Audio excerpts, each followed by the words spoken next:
We've seen some incredible things on our trip with Legendaire so far. We've travelled from Perth to Margaret River down to Albany and enjoyed some incredible food, good wine and even better scenery.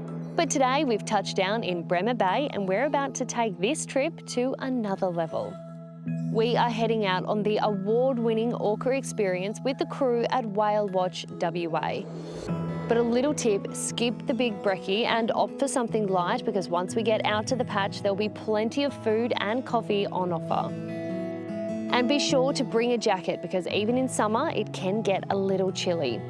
It doesn't take long until we're off, heading about 19 nautical miles out to sea to a place called The Patch, a well-known killer whale playground, and today they were out in their numbers. It takes about an hour to get there, which is the fastest of all the tours, meaning we get more time to enjoy the orcas. So make sure you're holding on, we're now going with it and we're going to surge with the orca. Along the trip, I caught up with Gemma, one of Whale Watch WA's much-loved family members. Gemma, this is an incredible experience. Can you explain what we've seen and what we've experienced out here today? It's been a pretty full-on day. They must have known you guys were coming. So we've got 5 family here and we've got over 60 orca, and it's been a very social day.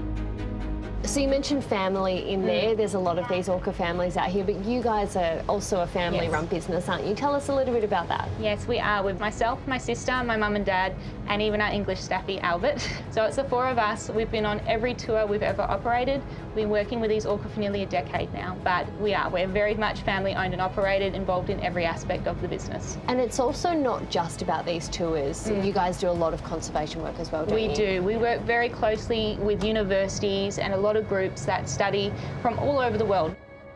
Before we know it, we've arrived, and so too have the ocean's apex predators. I knew seeing the killer whales in person would be cool, but there's something about being out here that is just so surreal. We've seen lots of different pods today. They've been really interactive, coming right up to the boat. We've even seen a fair few babies out here. This has been incredible. And because we're travelling with the Bremer Bay Orca experts, they've given us some pretty cool facts along the way. It's a very healthy population. We have close on approximately 300 individuals. So a female orca will only have 1 calf every 5 to 6 years on average. So it's still a very special event for every family. When a new calf is born though, that little one will stick with the family for life. So whenever we have a new calf born, it's really thrilling.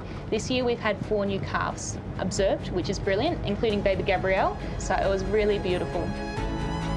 The tours run from January to mid-April and your chances of an interaction are pretty high. This section of our coastline is said to be home to the largest congregation of orcas in the southern hemisphere. On the odd chance you don't see any though, you can board for free the next day. That was truly an experience I will never forget. And while I can tick it off my bucket list, it is certainly something I will do again. But for now, it's time to get back to the airport because we have a flight to catch, and in just an hour, we'll be back in the city. Let's go.